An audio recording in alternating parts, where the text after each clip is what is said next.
Gibson made to measure, casino guitar style. Stay tuned.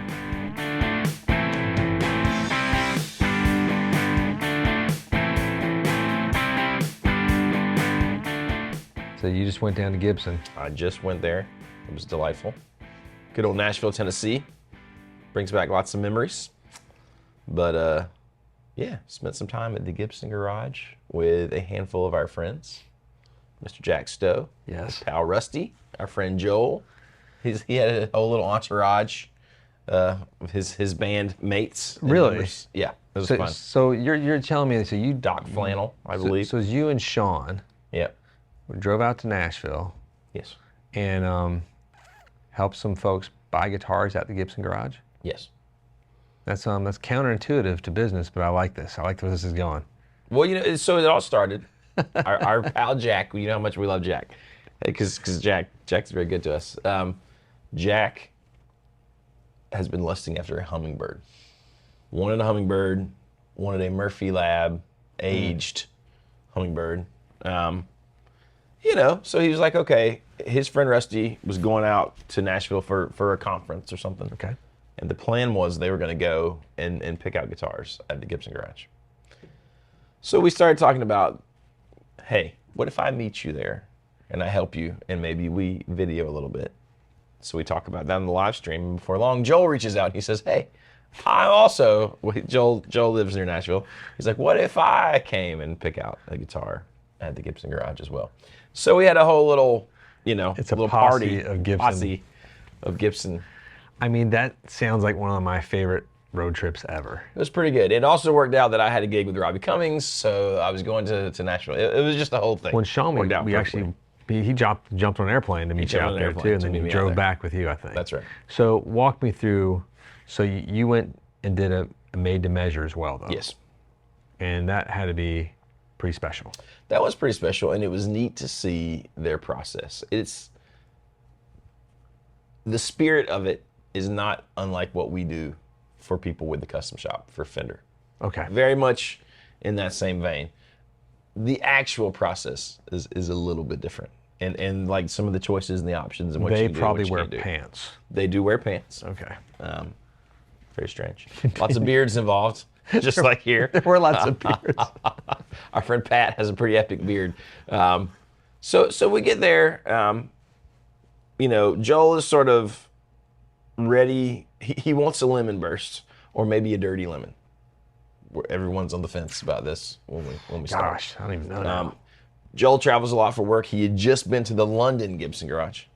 He had found this shell pink, like 59 reissue that he was sort of enamored with.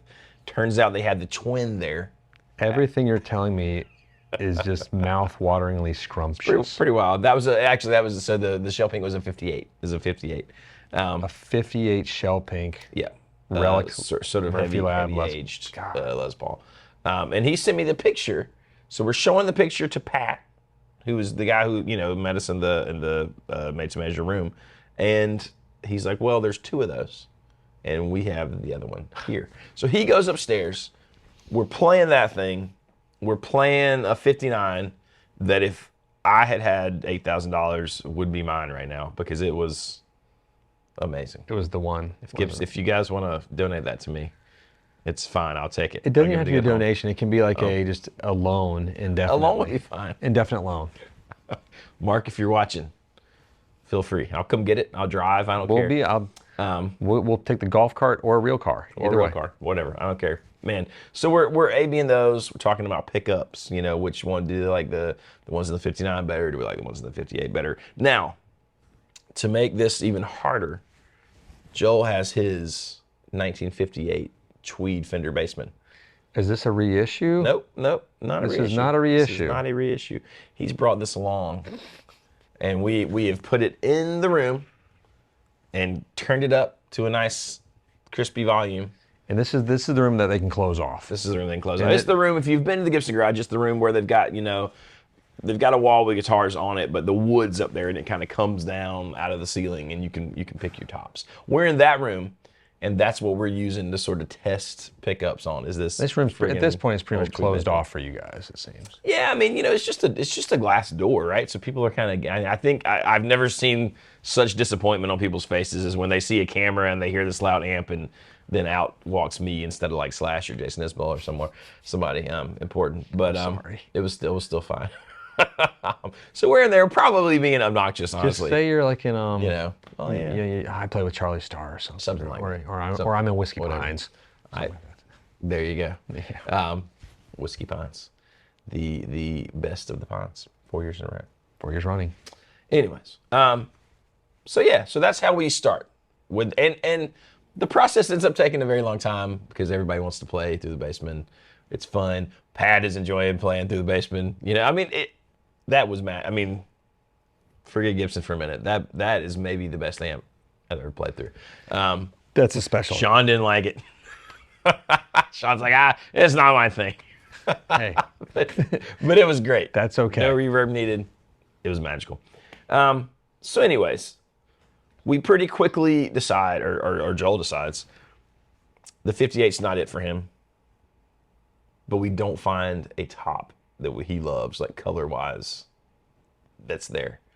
So there we are, off specking a Les Paul. Made to measure. Made to measure. Now, we come from this Fender land where it's like, especially when you're talking into like master build stuff, the sky's kind of, you want graffiti yellow over, lime green, and you want a shape that never maybe existed, or you want a, friggin' telly on a P-bass body. Right, cool. You can do whatever you want. The world is your oyster. Not the same? It's not. This is more like one of those really high-end restaurants where like the chef knows better than you. Would you like steak or would you like steak? and you can have a la carte mashed potatoes or broccoli or spinach. I love spinach at steakhouses.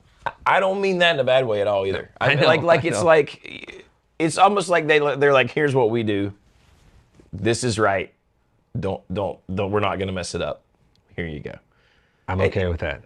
Well, and I mean, I think just the nature, it kind of sums up the difference in the nature of like a Fender guitar and what a Les Paul, like a Gibson is. I mean, it's not like you can just put a Les Paul in there, but there's a few, like as wild as it gets is like, a Koa top on like a Les Paul. You know what I mean? Well, whereas a Fender is meant to be modded. It's meant to be sort of taken apart and become something other than its original inception, maybe.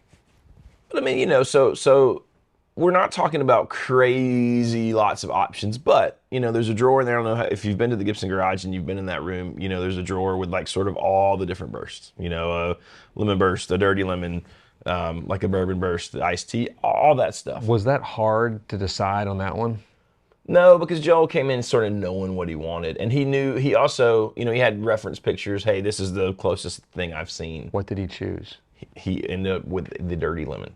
The dirty lemon? The dirty lemon, which is pretty cool. Now, the sort of tricky thing, is you got this wall of tops. And, Pat can kind of pull them down and spray the water on them and wipe them, and like the sort of 3D-ness of the flame comes out, right? And, there's, like I said, there's a handful of Koa tops. That was never in the conversation for this one. There's like a quilted maple, which is obviously more. That was never really in the conversation either. Joel sort of wanted a plain top with like some of the mineral, that you could see mineral deposits. And there was like an absolute clear winner. Like when I saw it, I was like, yeah, that's the one. And everybody saw that and got excited about it. So that was pretty easy. The thing that took the longest was deciding lemon burst over dirty lemon. That's really funny. Everyone was split. Because at this point, I'm there helping Joel sort of. Sean is there helping. He's filming. We got Pat, who obviously does this a lot, with Gibson. Well, what was the main consternation? What was the holdup? So on a lemon burst, there's not as much brown around the edge. Right. Dirty Lemon's got that sort of brown, and it was like which one is going to show those little mineral deposits and like the flame that was right there the best, because it wasn't crazy flamey. Like it, Joel sort of leaned. the fly. He leaned down the light. That's right. Plainer, which I think you and I kind of both are in that sort of same. I like a little bit of flame there. There was a little bit, right? I mean, the top was gorgeous. It just wasn't like that crazy figured like PRS sort of flame, because I don't think that's what you want. But dirty is sort of necessarily. something I am obsessed with myself. So So, we ended up going with that. I mean, there's only a handful of pickup sets that you can do, And was that a process of trying them and talking about the different like Alnicos and then? Yeah, I mean, and that was really the main reason we kept playing, or one of the reasons we kept playing that 59 that was there versus that Shell Pink 58. Okay. And the 59 was just, to me, like a much sweeter sounding guitar. Like the 58 had this sort of rounded off kind of quality to it that was neat. But the 59 was almost chimey when it was cleaner. And then the bite of it when you rolled the volume up and dug into that basement was kind of perfect to me. I was like, this is it. This is the one. So that was all pretty easy. He did, in a curveball, decide to put a 58 neck on the 59 body. No, so it's bigger. A little bigger, a little chunkier. Interesting. I like that. That was a discussion. 58 necks are monsters sometimes. That Well, 58 on a 335. I actually loved it, but it is, if you're playing upper fret access, and you wouldn't think that, but doing a back-to-back, it was a lot easier on the 59. But, I think the consensus was chunky neck for tone and comfort in the sort of middle of the guitar, and it's like, when are we playing the 22nd? So you've decided on the top, you've decided on the burst, you've decided on the neck, you've decided on the pickups. Now what about the relic? Burst was actually the last thing. Okay. That was the last. And what's neat about it, right, is like, a lot of times we're doing it here, we're sending stuff into the custom shop and getting it back. They're able to do it at the garage in sort of real time, right? So like Pat's putting this stuff in his computer, and we'll talk about this at the end of this process in a minute, but it's just a little different because he's like texting upstairs, hey, can we do Brazilian Rosewood? No. Can we get Joel's name etched in the guitar? No. No. I mean, maybe, who knows? But, Maybe. there was a discussion about, and this goes back to sort of those like less choices. We're really only talking about an ultralight aging, light aging, or heavy aging. So there's 3. I think there might be a super heavy option. We never talked about that, right? Because just that wasn't in Joel's, And he was leaning towards light. Pat's sort of suggestion was that he enjoys light more than the ultralight, and I think it's because on the light or ultralight you get some checking, but not as much of the sort of wear. It's almost like this was under someone's bed and it's just checked. And now what did he choose? He ended up choosing heavy. So he switched over. Here's why. Hey, give me the... He loved the thing where, your hand is on that post and it sort of tarnishes more than the bottom one on the hardware, on the studs right there. He loves that. He wanted that. He wanted to know, and we do this all the time in Fender, could I do heavy aging on the hardware, but light aging on the body? And they were like, of course. No. Of course not. Sir, what are you saying? Now, and they're just not, it's just not set up the same way. It wasn't a big deal. And here's why I think it's not that big of a deal. On Fender, right? There's I know the answer here. Huge jump from like Deluxe Closet Classic to super heavy relic, or even heavy relic. It's like a different guitar. A different guitar. A different guitar. It's not really on a Gibson. That's what I've known. I would say that the relicing degrees are so, unless you're going like ultra heavy relic. I've seen some of those where it's just... Even those though, I mean, it's just not the same, right? And so, it was not a huge jump. I mean, it sounds like it should be, right? Light to heavy. But it's really not. I mean, some of the heavy relic ones I saw are probably in journeyman level in our world of Fender. Okay, I think that's what I've seen too. You'll see a little bit of neck wear, a little bit of like rash. Just tight, but there's no point where it's like worn through the paint or anything crazy. No. You know what I mean? Just they did those paint overs for a minute. That didn't last so long. Didn't last very long. Well, so what happens after that? Have you decided all the guitars? So once you get that whole guitar down, we're still in there, right? Okay. We're still in the room. Basically, Pat, does his little computer magic and then sends it over to the magical land where they do these things, and they just send back a SKU. How fast was that? 25 minutes? Probably maybe 15. Okay. Not long. Didn't take long at all. And then your guitar exists in theory, and you check out. So it's a deposit, just as a small deposit? A small deposit of the full price. Which is, it's cool. Let's go. I do like Bam. that. It's hey, you're buying the guitar. It's at that point. You've bought the guitar at that point. You know what I mean? But you Full know, commitment. full commitment, and There's something. There's almost something relieving about that, I guess, because it's I like think so. I'm done. I think That's so. it. I'm right. It's like I'm. It's There's no deposit. There's no refunds. well, you've bought your guitar. Your guitar's coming. I think you feel in that process, and I think we work hard to do this when we spec out guitars. You kind of feel like there's no way anything's gone wrong, right? Not to mention, like I said, there's sort of less choices and options anyways, right? You're just kind of picking the wide, broad things, right? So, you know, you feel like you're getting what you want. You know what your top looks like. Like you pick the top. Okay. You know? Which is so that's a process you can only do there right now, I think that's it. You And got to it's, go to a Gibson Garage for that. and that's an upcharge as well, correct? Yes. Yep. So that's an upcharge. Seems like there's a bit of an upcharge just for doing the made to measure. Like you'd save a bit of money if you found a guitar on the wall that's exactly what you spec. Like just the process of specing it. Okay. Seems like that's a little bit of an upcharge. I understand. I mean, it's like it's. I got to say this though. get it. I got to say this for especially, and I'm sure this is true for all those guys because everyone that I met at the Gibson Garage, super friendly. You know, just wants to help us with whatever we're doing. But the most impressive thing, super knowledgeable. I was gonna ask. I mean, I'm talking like Pat's level of like little details that he knows, and I mean. I like to think I know a fair amount about electric guitars, but I learned that's not true. No, I mean I learned things just us talking through it historically that we're just like Pat. Just it was a fun process. I feel like I was watching a show in some way. Well, I mean, and I think that's fun too. I love all the guitar buying experiences I've had. I love when the experience is wrapped into the instrument. And it's not just a point and click.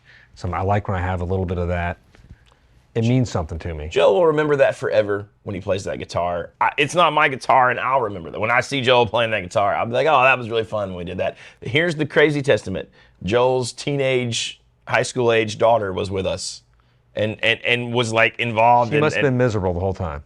I think she enjoyed it almost as much as we did. And we're talking like three hours and some change spent in there. That's a long time. And some of that now is rolled into the fact that we're playing this basement, we're filming. And we're all just having fun. Because, there's probably, there's 3, 4, 5, 6, 7 of us in and out of there the whole time. I bet that room smells fantastic. It was fantastic. Amazing. Musky. We had Mark Agnesi came and visited us while we were doing this whole process. I mean, it was just a lot of fun. Okay. It wasn't like let's just get you out of here, man. Let's take your money. It was very much And I have had that experience before in shops, and it's me too. We all have, and that's something, Even when you're thrilled to spending a hear. ton of money. Oh, okay. Well, let's just let's get through this. But that was not the experience here. It was I dare say magical sort of experience. That's good to hear. That's beyond good to hear. It's great to hear. It makes me makes my little heart happy. It does. Like when, oh no. As an aside, no. I thought we'd have a similar experience with Jack. Jack played one guitar. It's like, that's it. That's the one. Jack's coming from like Kansas City. Did he drive in? Yeah, no, they flew in. I feel like Jack and drives Rusty everywhere flew in. for some reason. Well, here's what's fun. So, like Jack started this whole thing, and he wasn't looking to do the made to measure. He wanted a hummingbird, and he talked about that. And he's like, I'm going to play them all. We go by Sunday, the day that Sean and I just get to in. sort of preview it. Just to preview it. My buddy John Wolford's not even there, and Jack but our friend Dylan is there. Okay, I love Dylan. I saw him in some of the footage there. Yeah. So they literally got one hummingbird, and Jack plays it. And me and Sean played a few more, and like I'm playing, there was a Southern Jumbo that I loved, but it wasn't the right guitar for Jack anyways. But Jack plays that hummingbird, and he's like, yeah, let's just do it. And I'm like, oh, you want to wait until? He's like, I better not wait, man. It might be gone. Which I think is wisdom. He found the guitar. It was the one the guitar that was there is literally what he was describing to me. No, and I agree because some people go there for made to measure. You come to us for the experience of specking out a guitar. Yeah. Sometimes the guitar is there for you on the wall already. And it was It's been built. It was a built. great one. Obviously we asked Dylan about it. My buddy John, I've talked to you guys about, who's there, who's fantastic in the acoustic department at the Gibson Garage, had said it was absolutely a really good one. So I mean, that whole walking in, playing the guitar paid for, having a pickup put in it, and shipped back to Jack's house was probably 20 minutes. Which is I'm talking to like the whole thing. And let's have another side. Our condolences and hats off to you, John. Jonathan owes you like 5 cases of beer. I do. For that. It's like, I'm bringing these guys to buy guitars, and then none of them could go when he was there. And he's not like, you should have called beers. me. We're not on that budget, like Pabst, like level. yeah, Maybe Rolling Rock. PBR. We're like more Rolling Rock type of folks. It's the beer of men. 3%, maybe.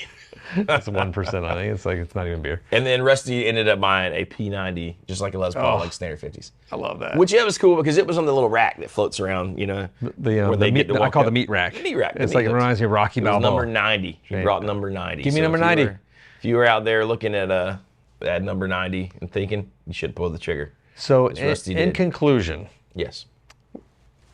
Thumbs up, thumbs down, magical, not magical. Go. Thumbs up, magical. The whole, I mean, here's the thing, right? Thumbs up, magical. Sean and I bummed around the Gibson Garage for 3 days. Did they not want to kick you out? I think they did, but they didn't. Okay. No, I mean, Sean and I, we're poor, so we're not buying stuff, but they let us play everything we wanted. You know, Sean fell in love with the guitar. I was in love with the guitar. You're also a guitar. You kind of know that you stay out of the way. But I just watched. I just, observed. They did that for everyone, right? So the guitars are sort of locked on their little hooks. But any of those guys were happy to let you play, anything you wanted. From $20,000 guitar, Brazilian Dream with Bigsby, which was also fantastic. To just whatever you wanted, to any Epiphone down there. So yeah, I mean, if you're out in the main room, you're playing through headphones and the little cab simulators, which sounds good. And I get why they do that. But if you're in the made-to-measure room, you can play through a real amp. Okay, that's nice. Yeah. So you can actually have that real, sort of pushing air experience. Yes. I would have to do that when I'm spending $5,000 to $10,000 on an instrument. I think so. Yeah. I would like to. If I'm there, I want to hear it. Well, that's available. So if you go and you want to try an amp, don't be afraid to say, hey, I want to hear this through actual pushing air, and they'll just take you in that other room and let you. They might even have a Fender stuck away somewhere. It doesn't have to be a Mesa or a Gibson amp. We brought our own, so. Bring your own amp. They're gonna be like, my God, why are they saying this? Why do they hate us? Only do that if you're really serious. Don't just go showing up at the Gibson Garage with random amps. We have had people. I mean, we've had people do it, and it's fine here. We don't mind it. It's just, no, we don't care. We're set up. We've had a stack of amps show up before. But no, John, it sounds like you had an amazing experience there. It was a great time. And final side note, how is Sean as a road trip buddy? Sean is great as a road trip buddy. Rode hard. He put up with my snoring. You don't snore. I snore horribly. No. I probably need something like cut out of my head. I don't know what's wrong with me, but something's wrong. I know Sean doesn't snore. He sleeps like a baby. Sean's wonderful. Classic spooner. He's perfect in every way. Classic. Well, I'm thrilled you had a great experience. It was great, man. Thank you to the Gibson Garage and all those guys for putting up with us. Thank you, Gibson, and our shenanigans. For putting up with Team Casino out there. So, thank you everyone out there for watching this jaunt down Gibson memory lane with Jonathan and Sean and our friends from across the country. And congratulations to Jack, Rusty, and Joe on pretty fantastic new guitars. Thanks for joining us. If you like content like this, I was going to say you can donate. You can't, because I was thinking PBS. Will we go and sell guitars for other people? Weird. No, I was just thinking whenever I listen to like NPR. That's what I like. NPR. I listen to NPR. I don't know why I still do. I don't know why you do. I know I do. You do drive a Tesla. I couldn't help it. It's the overpriced golf cart. Yeah. I was laughing they asked for money too, because I'm like, I still don't give a damn bad. But no, just if you like this, click like, subscribe, hit the bell, and just enjoy your guitars out there. Enjoy the experience of buying guitars. Enjoy the experience of playing them, and enjoy the experience of sharing what you do with the guitar and music with your friends and family around. That's it. Thanks, Johnny. Thank you. Y'all take care. Peace be with you.